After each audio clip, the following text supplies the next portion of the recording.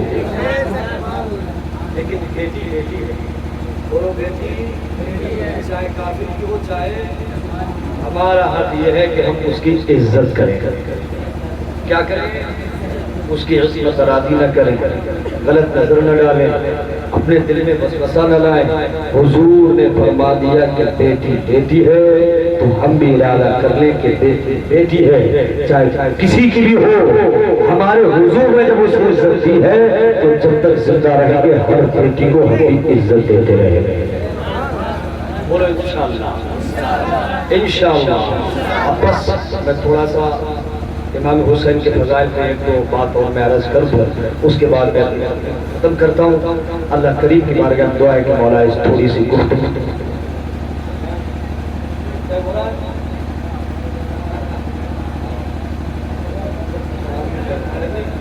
بہت ہو گیا، 3 بج گئے،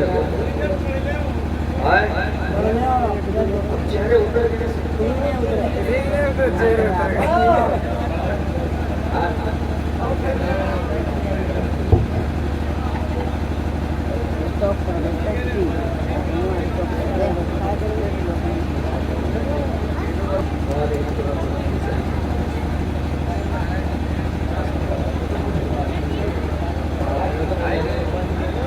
سحری کھائیے گا، کل عاشورہ کا دن ہے، آج سحری تعامل کریے گا، کل روزہ رکھیے گا، امام حسین کی بارگاہ میں اس کا ثواب پیش کریے گا انشاءاللہ۔ بولیے انشاءاللہ۔ اور یہ مت کہیے گا کہ امام صاحب نے نہیں رکھا، تو امام صاحب بہت سے لوگ کہہ دیتے ہیں نا کہ ہمیں بتا رہے ہیں امام صاحب خود اعلان کر رہے ہیں سحری کا، رکھا کرو، ہو سکتا ہے امام صاحب کو کوئی پریشانی ہو۔ امام صاحب کی بات چلیے، میں ایک بڑی پیاری بات کہہ کے جاؤں گا، اور یہ بات جو ہے میں نے اپنے آپ نہیں بتائی، لوگ سمجھ جائیں گے کہ اپنے لیے کہہ رہے ہیں، لیکن میں یہاں کا امام نہیں ہوں، اس وقت حضرت ہے، تو امام کے تعلق سے بڑی پیاری بات کرتا ہوں۔ وہ بات یہ ہے کہ آپ نے ایک بادشاہ بتایا ہوا، اس کا نام ہے البتگی۔ کیا ہے؟ کیا ہے؟ البتگی۔ اس کا نام ہے البتگی۔ اس کے بیٹے کا اصل میں وہ بیٹا قرار دیا گیا، لیکن نسبی بیٹا نہیں ہے، لیکن عرف میں مشہور ہے۔ اس کے بیٹے کا نام ہے سبکتگی، اس کے بیٹے کے نام ہے سبکتگی۔ البتگی بھی ایک سردار گزرا ہے، اس دور میں سردار بھی راجہ ہوا کرتے تھے۔ البتگی بڑا غریب مفلس غلام آدمی تھا، لیکن جانتے ہو اس کی 2 باتیں روایت میں بیان کی جاتی ہیں۔ ایک ہرنی والا قصہ بڑا اس کا مشہور ہوا، لیکن علماء نے ایک بات اور لکھی ہے کہ جس کی وجہ سے اللہ نے اسے اپنی زمین کا بادشاہ بنا دیا۔ اب وہ بات کیا ہے؟ وہ بات یہ ہے کہ لکھنے والے لکھتے، تاریخ نہ لکھتے، مورخین لکھتے ہیں کہ ایک دن البتگی دریا سے مچھلی پکڑ کے لا رہا تھا، راستے میں اپنے محلے کی مسجد کے امام سے ملاقات ہوئی۔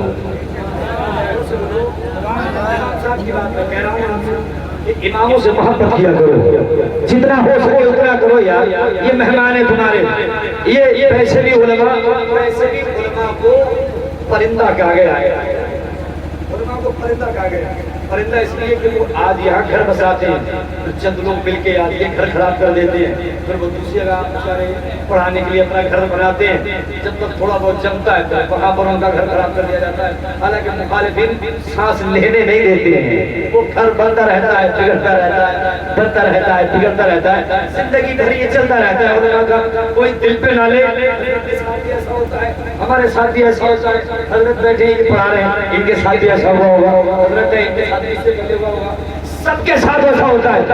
اب پرندے گھسلے بناتے رہتے ہیں، بگاڑتے رہتے ہیں، اب چاہے آپ کو یہ پاگل پن کہہ لو، چاہے بنتے رہتے ہیں، بگڑتے رہتے ہیں، لیکن قوم کے لیے پیغام ہے کہ محبت کرو، یہ رہنما بھی ہے، یہ مہمان بھی ہے۔ الگ ترین ایک مچھلی پکڑتا ہے دریا سے، اور جب چلتا ہے راستے میں ایک چوراہے پہ ملاقات ہو جاتی ہے، اور ہونے کے بعد میں کیا دیکھا، امام صاحب کا اترا ہوا چہرہ، پوچھا خیریت کا، معلوم کیا اچھے ہیں اور بڑھیا ہے، لیکن پتہ لگانے میں پتہ چلا یہ تھا کہ گھر میں آج کھانے کو نہیں، امام صاحب کے بچے بڑا پریشان ہے، بیوی پریشان ہے، ماں باپ پریشان ہے۔ اس کے دل میں خیال آیا وہ مچھلی جو اپنے لیے پکڑ کے لایا تھا، دوڑا دوڑا امام صاحب کے حجرے میں پہنچا، اور پہنچنے کے بعد وہ مچھلی بطور نذرانہ امام صاحب کی بارگاہ میں پیش کر دی۔ امام صاحب نے قبول کر لیا، امام صاحب نے کھانا کھایا، اپنے بچوں کو کھانا کھلایا، بیوی ماں باپ کے ساتھ کھانا کھایا، اور کھانا کھانے کے بعد میں اللہ کی بارگاہ میں ہاتھ اٹھا دیے، اے اللہ جس نے میرا پیٹ بھرایا ہو تو اس کے پیٹ کو بھر دے، یا اللہ جس نے میرے بچوں کو کھلایا ہو تو اس کے بچوں کو کھلا دے، یا اللہ جس نے میری بیوی کے لیے کھانے کا انتظام کیا ہو، پروردگار تو بھی اس کی بیوی کے لیے کھانے کا انتظام کر دے، جس نے میرے ماں باپ کا خیال رکھا ہو، یا اللہ تو بھی اس کے ماں باپ کا خیال رکھ لے، یا اللہ جس نے میرے گھر کی فکر رکھی ہو تو بھی اس کے گھر کی فکر رکھ لے۔ امام صاحب دعا کر رہے ہیں، الگ ترغیب کہتا ہے میں رات میں سو رہا تھا، میں نے آواز سنی، اے الگ ترغیب تو نے ہمارے ایک بندے کو، ہماری مسجد کے خادم کو آج خوش کر دیا ہے، اس کا دل خوش رکھا ہے، تو نے آج اس پہ کرم کیا ہے، تو نے آج اس پہ رحم کیا ہے، جا آج ہم بھی تجھ پہ رحم کرتے ہیں، ہم بھی تجھ پہ کرم کرتے ہیں، تو نے اس کا تھوڑا انتظام کیا، ہم تیرا زیادہ انتظام کرتے ہیں، تو نے ایک مچھلی عطا کی تھی، ہم تجھے اپنی زمین کا بادشاہ بنا دیں۔ اللہ نے زمین کا اس کا بادشاہ بنایا، کس وجہ سے؟ ایک مچھلی دینے کی وجہ سے۔ اللہ کریم آپ پر رحمتیں کریں، آپ کو تنخواہ بھی دیتے ہیں، کھانا خرچہ بھی دیتے ہیں، امام صاحب آپ کے لیے دعا بھی کرتے ہیں، ہم بھی دعا کرتے ہیں، سب دعا کرتے ہیں۔ یہ دعا لینے کی آپ کی یہ خوش بختی ہے، یہ ایک نیتی ہے آپ کی، دعا لیتے رہو، آگے بڑھتے رہو، خوش رکھو ان کو۔ علی آنے میں لطیف ہو گیا، بتانا یہ چاہتا ہوں بس، اور آخری بات سنو، اس بات کو ختم کرو۔ امام حسین علیہ السلام، امام حسین رضی اللہ تبارک و تعالیٰ عنہ، اللہ کے تعلق سے میرے حضور فرماتے ہیں کہ جس نے حسین سے محبت کی اس نے خود سے محبت کی۔ سن لیں اور بولے محبت سے بولے، ہاتھ اٹھا کے بولتے ہیں تھوڑی دیر اور تھوڑی دیر کی بات ہے، بولو یا رسول اللہ، بولو یا رسول اللہ، یا رسول اللہ۔ اب مجھے معلوم ہے تم اٹھ کے تو آؤ گے نہیں، اب بیٹھے بیٹھے نعرہ لگا لو، نعرہ لگا لو، نعرہ لگا لو، زندگی آ جائے کھڑے ہو کے لگاؤ، کھڑے ہو کے لگاؤ۔ نعرہ رسالت، مسلک اعلی حضرت امام حسین، امام حسن، میدان کربلا۔ عزیزان ملت اسلامی، حضور فرماتے ہیں، حضور فرماتے ہیں جس نے حسن سے حسین سے محبت کی اس نے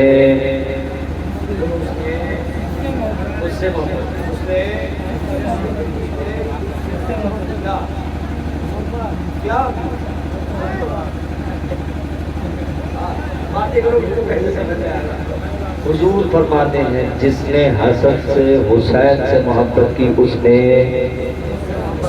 اور حضور فرماتے ہیں جس نے مجھ سے محبت کی اس نے اللہ سے محبت کی، اور جس نے اللہ سے محبت کی اس کا ٹھکانہ جنت ہے۔ کیا ہے؟ صحابہ بیٹھے ہیں سرکار کی بارگاہ میں، حضور کی بارگاہ میں صحابہ بیٹھے ہیں، پوری جماعت بیٹھی ہے، ایک صحابی کھڑے ہو گئے اور عرض کیا یا رسول اللہ ایک بچے کی شکایت ہے آپ کی بارگاہ میں۔ آؤ، کون بچہ ہے، کیا شکایت ہے؟ فرمایا یہ 7-8 سال کا بچہ ہے، اس کی شکایت ہے۔ میرے حضور نے بتاؤ کیا ہے؟ کہا کہ شکایت یہ ہے اس کی کہ جب حسین چلتے ہیں، جب حسین چلتے ہیں تو یہ تو بچہ بیٹھا ہے نا، حسین کے قدموں کی مٹی دھول اپنے سر پہ ڈالتا ہے۔ یہ بات ہمیں اچھی نہیں لگتی ہے، مٹی بھی بھلا کوئی چیز اپنے سر پہ ڈالنے کی ہوتی ہے۔ میرے حضور فرمایا بچے کا نام بتاؤ، بچہ کون ہے؟ اس صحابی نے کہا یا رسول اللہ یہ حبیب ابن مظاہر بیٹھا ہے، اس بچے کا نام یہ ہے۔ میرے حضور نے فرمایا حبیب کھڑے ہو جاؤ۔ حضرت حبیب کھڑے ہو گئے، 8 سال کی عمر ہے، ڈر گئے کہ کہیں ایسا ہو نبی کو بڑی سزا دینے۔ میرے سرکار نے کہا حبیب آگے بڑھو۔ حضرت حبیب رضی اللہ تعالیٰ عنہ آگے بڑھتے سہم جاتے ہیں، ڈر جاتے ہیں، ہلکے ہلکے طرف بڑھ رہا ہے۔ دل میں یہ آ رہا ہوگا کہ پتہ نہیں حضور کون سی سزا سنا دے، پتہ نہیں حضور کہیں مکے سے باہر نہ نکال دیں، کہ ایسا ہو حضور یہ نہ کہہ دے کہ آج سے حسین سے مت بولنا، کہ ایسا ہو حضور یہ نہ کہہ دے کہ مسجد میں مت آنا، کہ ایسا ہو حضور یہ کہہ دے کہ میری محفل میں مت آنا۔ ڈر ڈر کے قدم بڑھا رہے ہیں، حبیب ابن مظاہر آگے بڑھ رہے ہیں، پھر ٹھہر جاتے ہیں اور پھر سرکار فرماتے ہیں حبیب اور آگے آ جاؤ، آگے بڑھتے ہیں، پھر ٹھہر جاتے ہیں، پھر حضور فرماتے ہیں اور آگے آ جاؤ، حضرت حبیب اور آگے بڑھتے ہیں، ٹھہر جاتے ہیں، قریب جب سینے کے سامنے آ جاتے ہیں، میرے حضور فرماتے ہیں بتاؤ حبیب کیا مسئلہ ہے، یہ مٹی سر پہ کیوں ڈالتے ہو؟ حبیب ابن مظاہر کہتے ہیں یا رسول اللہ اصل میں وجہ یہ ہے کہ میں حسین سے بڑی محبت کرتا ہوں، میں حسین سے بڑی محبت کرتا ہوں، میں حسین کو بڑا چاہتا ہوں، لیکن پتہ نہیں وجہ کیا ہے، حسین مجھ سے دور بھاگتے رہتے ہیں، حسین میرے ساتھ کھیلتے نہیں ہیں، حضور حسین مجھے کھلاتے نہیں ہیں، میرے دل میں خیال آتا ہے اگر حسین بولتے نہیں تو کیا ہوا، حسین کھیلتے نہیں تو کیا ہوا، ان کے قدموں کی مٹی تو مل رہی ہے، وہ مٹی سر پہ رکھ لو، ہو سکتا یہی میری معراج ہو جائے، ہو سکتا اس سے میری تقدیر سمجھ جائے۔ حضرت حبیب ابن مظاہر کہتے ہیں یا رسول اللہ اگر یہ کام کر جائے شکایت پر ہے، اگر یہ کام جرم ہے تو یا رسول اللہ غلام حاضر ہے، حضور سزا سنا دے، حضور سزا سنا دے، سرکار غلام حاضر ہے، حضور آپ کے بارگاہ میں سرکار غلام حاضر ہے، سزا سنا دے، حضور غلام تیار ہے، بتائیں سرکار اس کی سزا کیا ہے؟ جانتے ہو میرے سرکار نے کیا فرمایا؟ میرے حضور نے اپنے باہوں کو کھول دیا، اپنے ہاتھوں کو اٹھایا اور کہا تجھے تیرے گناہ کی سزا دے دوں، آج تجھے تیرے جرم کی سزا دے دوں۔ حضرت حبیب ابن مظاہر آگے بڑھتے ہیں، حضور نے فرمایا حبیب تیرے گناہ کی سزا یہ ہے، تیرے جرم کی سزا یہ ہے کہ تو آ جا اور میرے سینے سے لگ جا، تو آ جا میرے سینے سے لگ جا، اور فرماتے حبیب تو نے وہ کام کیا ہے جس سے آج حسین بھی خوش ہو گئے، حسین کا نانا بھی خوش ہو گیا اور حسین کے نانا کا پروردگار بھی خوش ہو گیا ہے، اور فرمایا قیامت تک کے لیے جو حسین سے محبت کرے گا، جس نے حسین کو راضی رکھا، جس نے حسین کو خوش رکھا، میرے سرکار نے فرمایا جس نے حسین کو خوش رکھا اس نے مجھے خوش رکھا، اور جس نے مجھے خوش رکھا اس نے اللہ کو خوش رکھا۔ یہ سزا ہے، کیا سزا ہے؟ نبی سے سینہ لگنے کی سزا ہے۔ دیکھ رہے ہیں بدلہ، دیکھ رہے حسین سے محبت کا بدلہ دیکھ رہے۔ ایسا جرم ہو کہ جس جرم کی سزا پہ فرشتے اپنی گردن جھکا کے بولے کہ اسے مقدر والا کہتے ہیں، اسے تقدیر والا کہتے ہیں۔ سزا ہو تو ایسی ہو کہ جب جماعت صحابہ دیکھے وہ بھی کہتے ہیں کہ کاش یہ ظلم کرے ہوتے تو ہم بھی نبی کے سینے سے لگ جاتے۔ مبارکباد کے لائق ہیں آپ لوگ، اور مبارکباد کے لائق ہیں ہم سب کہ جو حسین کی محبت میں بیٹھے ہیں۔ میرے حضور نے بڑے وعدے فرمائے حسین سے محبت کے، بڑی حدیثوں میں تذکرے فرمائے ہیں، اور آپ کو معلوم ہے حسین کی عظمت، حسین کا وقار ہم کیا بیان کریں گے؟ ارے جس کے وقار کو خود پیغمبر اسلام نے بیان فرمایا، کیا تذکرہ کریں گے؟ بس ہم تو یہ کہیں گے کہ ایک مرتبہ حضرت عبدالرحمن ابن عوف نے اپنی بیوی سے کہا کہ ایسا کرو 2 روٹیاں تیار کرو. بیوی سے کہا ایسا کرو 2 روٹی بناؤ. کتنی؟ 2 روٹی بنا لو. حضرت عبدالرحمن ابن عوف کی بیوی نے 2 روٹی بنائی. حضرت عبدالرحمن نے کی ملا اچھے سے حفاظت سے کپڑے میں باندھ کر کے نبی کی بارگاہ میں پہنچے اور کہا یا رسول اللہ یہ 2 روٹیاں لایا, ایک حسن کے لیے, ایک حسین کے لیے, ایک حسن کے لیے اور ایک حسین کے لیے. میرے سرکار نے قبول فرمایا. حسن کو بلایا ادھر آؤ, حسین کو بلایا ادھر آؤ. دونوں آ گئے, چھوٹی سی عمر ہے دونوں بچوں کی. آ گئے میرے حضور فرمایا لو ایک روٹی تم کھا لو, ایک روٹی تم کھا لو. حسن نے روٹی کھائی, حسین نے روٹی کھائی اور مسکرا دیا حسین نے, مسکرا دیا حسن نے. جب حسن کے چہرے پہ مسکراہٹ آئی, حسین کے چہرے پہ مسکراہٹ آئی تو نبی کے چہرے پہ مسکراہٹ آ گئی. میرے سرکار مسکرا دیے اور فرمایا یا عبدالرحمن کفاک اللہ امر دنیا کا. میرے حضور نے فرما دیا تھا عبدالرحمن اللہ کا عبدالرحمن تو نے وہ کام کیا ہے جس سے میرے حسن خوش ہو گئے, جس سے میرا حسین خوش ہو گیا, جس سے میں خوش ہو گیا اور میرا پروردگار خوش ہو گیا. کفاک اللہ امر دنیا کا. میرے حضور نے فرمایا عبدالرحمن تو نے اللہ کو خوش کر دیا اور تجھے مبارک ہو کہ دنیا میں تیری کفایت کے لیے اللہ کافی ہے, تیری کفایت اللہ کرے گا اور قیامت میں تیری شفاعت کا ذمہ میں اپنے کرم میں لیتا ہوں. جب تجھے کوئی پوچھنے والا نہ ہوگا تو عبدالرحمن میں فرشتوں سے پوچھوں گا بتاؤ میرا عبدالرحمن کہاں پہ کھڑا ہوا ہے.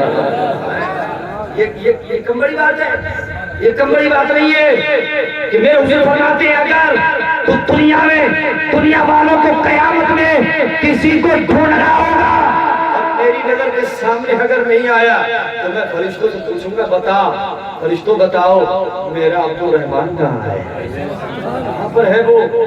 کہ فرماتے ہیں کہ میں اپنے ذمہ داری پہ تیری شفاعت لیتا ہوں کہ جب تک جنت نہیں جاؤں گا جب تک تیرا ہاتھ پکڑ کے تجھے جنت میں نہیں ہے. سبب کیا ہے؟ امام حسین کی محبت ہے کہ نہیں, امام حسین کی محبت. اب امام حسین عبدالرحمن ابن عوف نے تو روٹی دے دی, اب ہم تو روٹی دے سکتے ہیں.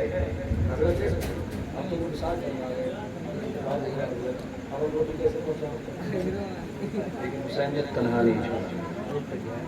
اب روٹی نہیں دے سکتے انہیں, کپڑا نہیں دے سکتے, اس لیے اپنی زمین کے اندر چلے گئے, پردہ فرما گئے, ہماری آنکھوں سے روپوش ہو گئے. لیکن حسین نے دروازہ بند نہیں کیا. روٹی نہیں دے سکتے ہیں ان کے لیے تو کیا ہوا, ان کے نام پر غریبوں کو تو دے سکتے ہیں, ہے کہ نہیں. انہیں کپڑا نہیں دے سکتے تو کیا ہوا, ان کے نام پر غریبوں کو تو دے سکتے ہیں. انہیں پانی نہیں پلا سکتے تو کیا ہوا, ان کے نام کا شربت تو پلا سکتے ہیں, ہے کہ نہیں. شربت پلاؤ, اور آخری بات سن لو, شربت پلاؤ سچے دل سے, اچھے دل سے پلاؤ, خوب پلاؤ, عقیدت رکھو, محبت سے پلاؤ, سبیل لگاؤ, خوب پلاؤ, 1 2 4 10 دن تک پلاؤ. جانتے ہو کیوں؟ ماں بہنیں سن رہی ہیں, ان سے بھی گزارش ہے صدق دل سے شربت بنا کے اپنے شوہروں سے کہا کرو لو شربت امام حسین کا ہے باہر پلایا ہو, تم باہر مت آیا کرو, شوہروں کو بھیجو تو پیا کے آئے گی. سنو شربت پلاؤ. یہ پاکستان میں سیال کوٹ ہے, یہاں میں ایک محدث گزرے ہیں حضرت علامہ قمر الدین سیالوی. حضرت علامہ قمر الدین کون؟ دوست بولو, یہ بزرگوں کے نام ہیں, یہ نام لینے سے بھی دل صاف ہو جاتا ہے. یہ بزرگوں کے نام ہیں, بہت بڑے محدث ہیں. ان کا کام کیا تھا معلوم ہے؟ بس آخری بات ہے, ان کا کام یہ تھا کہ یہ بہت بڑے محدث ہیں. آج تو شربت کو بانٹ رہا ہے جو سب سے بڑا جواری ہے. آج شربت اسے یہ بھی نہیں لگتی ہے کہ میں امام حسین کا نام لینے والا ہوں, امام حسین کا شربت بانٹتا ہوں تو کم سے کم اس بات سے تو توبہ کر لو. غلط کہہ رہا ہوں میں؟ آج تو امام حسین کا شربت وہ پلا رہا ہے. ہر جگہ میں نے دیکھا ہے وہ سب سے بڑا فسادی ہے, وہ آ کر کے امام حسین کا شربت لا رہا ہے. کم سے کم یہ تو سوچ لے کہ یہ کتنی بڑی ذات ہے. دین کا دار و مدار ہے. حضرت خواجہ معین الدین اجمیری جن کا مزار اجمیر شریف میں ہے، انہوں نے پتہ کیا کہا تھا؟ فرمایا تھا بادشاہ ہست حسین، شہنشاہ ہست حسین، دی ہست حسین، دی پناہ ہست حسین. فرمایا بادشاہ ہے حسین، شہنشاہ ہے حسین، دین ہے حسین، یہی نہیں دین کی پناہ ہے حسین. یہ چھوٹے نام نہیں ہیں، یہ بڑے نام ہیں. یہ دین کا دار و مدار ہے. یہ نماز کو بچانے والے ہیں، یہ زکوٰۃ روزہ حج کو بچانے والے ہیں، یہ رکوع اور سجدہ کو بچانے والے ہیں. یہ چھوٹے موٹے نام نہیں ہیں، دنیا داروں کے نام نہیں ہیں. یہ تو وہ ہیں جن کا نام لینے سے لوگ دیندار بن جاتے ہیں. وہ نام ہے تو کم سے کم یہ توفیق ہو جاتی ہے. توبہ بھی نہیں کرتی. اب سنو، بہت بڑے محدث ہیں، بہت بڑے قرآن شریف کی تفسیر بھی انہوں نے لکھی، اور عالم فاضل بہت بڑے مفتی ہیں، فقیہ ملت بھی ہیں، اور بہت بڑی فقہات کے مالک بھی گزرے ہیں اپنے دور میں. فقہات میں لاجواب گزرے ہیں، حدیث دانی میں کوئی جواب نہیں رکھتے تھے، بہت بڑے محدث تھے. لیکن کام کیا تھا کہ جب محرم کی ایک تاریخ آتی تھی تو ایک تاریخ سے 10 تاریخ تک امام حسین کا شربت بانٹا کرتے تھے. کیا بانٹتے تھے؟ شربت بانٹا کرتے تھے. ایک دن ان کے والد علامہ ضیاء الدین سیالوی فرماتے ہیں کہ میرا بیٹا دوپہر کے وقت شربت بانٹ رہا تھا اور میں ظہر کی نماز پڑھ کے سو گیا تھا. کہتے میں نے نیند میں دیکھا کہ ایک گھوڑے پہ سوار ہو کر کے کوئی آیا ہے، چہرہ ڈھکا ہوا ہے، پیچھے تلوار میان میں ہے، گھوڑے پہ بیٹھا ہے اور میرے بیٹے تقی الدین سے کہہ رہا ہے کہ مجھے جلدی شربت پلاؤ، اس لیے کہ مجھے کہیں اور بھی شربت پینے جانا ہے. آئے زور سے بولو اور محبت سے. علامہ ضیاء الدین فرماتے ہیں کہ میں نے خواب میں ہی فرماتے میں نے خواب میں ہی پورا منظر دیکھ لیا. کہا کہ میں نے دیکھا یہ بڑا عجیب نوجوان دکھ رہا ہے، گھوڑے پہ سوار ہے. حالانکہ میرے گاؤں میں کوئی گھوڑے پہ سوار ہو کے آتا نہیں ہے، شربت پینے آتا ہے پیدل آتا ہے، شربت پینے آتا ہے چل کے آتا ہے، گھوڑے پہ سوار ہو کے کوئی نہیں آتا ہے. کہتے مجھے بڑا فکر ہوئی، وہ جیسے ہی شربت پی کے آگے بڑھا، میں چوراہے پہ جا کے کھڑا ہو گیا. میں نے اس کے گھوڑے کی نکیل پکڑ لی اور میں نے کہا ایسے نہیں جانے دوں گا، پہلے چہرہ دکھاؤ، نام بتاؤ، کون ہو، کہاں سے آئے ہو، کون ہو، کہاں سے آئے ہو. حضرت علامہ ضیاء الدین سیالوی فرماتے ہیں جب اس نوجوان نے اپنا چہرہ کھولا ہے، جب یہ عملہ شریف نہیں، عملہ اسے اس طریقے سے بندھا ہوا تھا اور اس طریقے گھوڑے میں بیٹھا ہوا تھا، جب ایسے چہرہ کھولا ہے اندر تو علامہ ضیاء الدین فرماتے ہیں کہ میں قسم کھا کے کہتا ہوں کہ اتنا بارونق چہرہ میں نے اپنی زندگی میں کبھی نہیں دیکھا تھا. وہ کہتے ہیں مجھے ایسا لگ رہا تھا، میں سوچ رہا تھا یہ چہرہ زمین والوں کا تو ہے نہیں، یہ زمین والوں کا تو لگ نہیں رہا.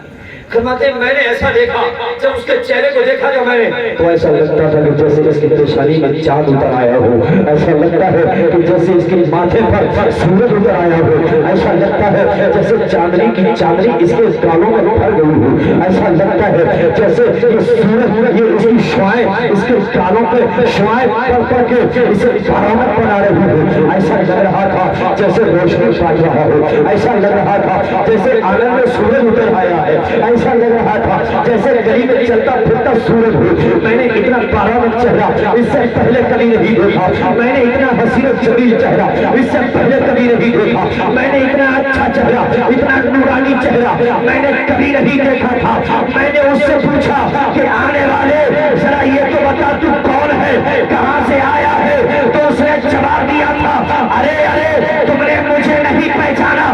کہا کہ نہیں پہچانا، کہا کہ پہچانو میں وہ ہوں جس کے نام کا شربت بانٹا جا رہا ہے، جس کے نام کا شربت پلایا جا رہا ہے. میں وہ ہوں جو کربلا سے چل کے اپنے عاشقوں کے ہاتھ کا شربت پینے آیا ہوں، پانی پینے آیا ہوں. اور فرماتے علامہ ضیاء الدین میں جلدی سے خواب سے بیدار ہوا، میں دوڑا اپنے بیٹے علامہ تقی الدین سیالوی کے پاس پہنچا اور پہنچنے کے بعد میں نے اپنے بیٹے سے کہا بیٹا اپنا ہاتھ دے دے مجھے، تیرا ہاتھ کہاں ہے؟ حضرت علامہ ضیاء الدین فرماتے ہیں میرے بیٹے نے پوچھا تھا ابا میرا ہاتھ کیوں چاہیے؟ تو میرے بیٹے نے جب پوچھا تو میں نے کہا تھا بیٹا تیرا ہاتھ چومنے کا دل کر رہا ہے. میرے بیٹے نے جب سنا میرا بیٹا رونے لگا، آنکھوں میں آنسو پھر لایا اور کہا ابا کیا ظلم کر رہے